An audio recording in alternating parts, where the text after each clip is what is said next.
Now we'll go to neutral zone face-off wins. And there's a bunch of different ones that you're either trying to establish. So early in a game, you're going to try and establish. It's a setup. You want to try and get speed to the puck. You want to get your forecheck game going. You want to make sure you establish that forecheck game because eventually the D don't want to go back for pucks.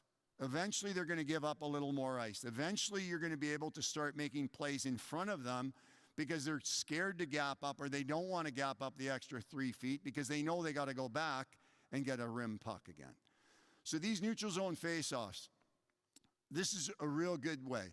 Right here, early in the game, very early in the game, they get inside picks. This D just takes the puck, he gains the red, and away he goes. They know the game plan. They're up and on him. There's pressure on the puck right away.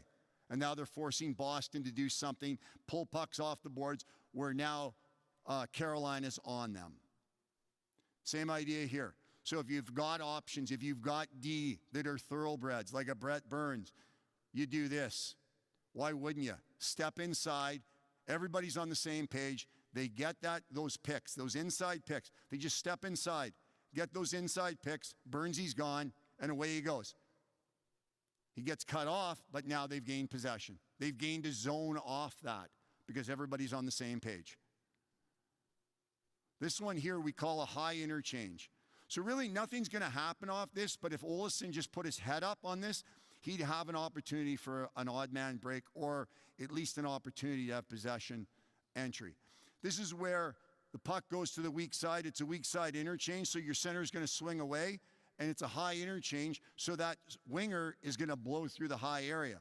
Pittsburgh is going to send two here. Their D is going to come up, and there's the puck. So right now, he's got time.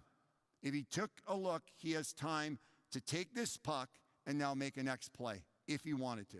He rims the puck, and they're on the forecheck. Not a bad play. So now this is a low interchange. So it's a weak side interchange. This puck's going to go D to D. They're going to jump too, but the Rangers build speed underneath.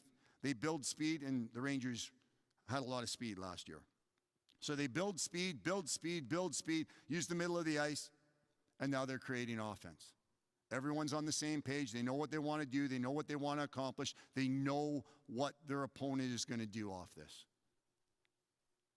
So now we look at neutral zone face-offs. So a neutral zone face-off on the D side. How can we advance this puck? So once again, we're looking at it here.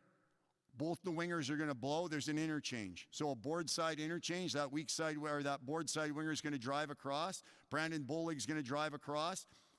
And Nick Hjalmarsson, instead of passing this puck, he's an indirect, little tip, chip, and now there's speed to the puck.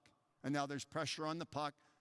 And now we're forcing Minnesota to go back and try and retrieve this puck, but with us getting on the forecheck. Minnesota does a great job on this one. Little bump back. There's your board side interchange. So there's your interchange right there. It goes D to D. And now it's not about the passer, it's about the receiver, about you finding ice. And Zach Parise does a great job getting off the boards to find ice here. So now this is a neutral zone face-off. Chicago goes into their 1-2-2. Minnesota's got speed coming across by the board winger and the winger off the boards. And now they've just created offense and a scoring chance and an offensive zone face-off from everyone being on the same page and working together. So this is the setup.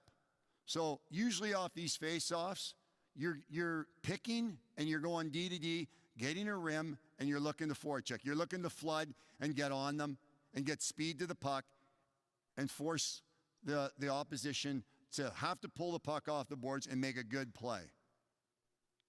Now, it's a setup. Like I said, it's a setup because now the setup happens. So this has happened throughout the game. So Dallas does this. Dallas decides to switch the wingers. It's all about trying to create something now. D's not going to gap up as much. He comes up. There's the interchange. Now they've got possession coming over the line. Yeah, they got shut off, but now they're thinking about it. Now Minnesota's going to think about it the next time. So there's different ways to create that, but that's a play that they've obviously worked on and they've rehearsed and they wanted to put it in their arsenal because they felt that they could take advantage of something.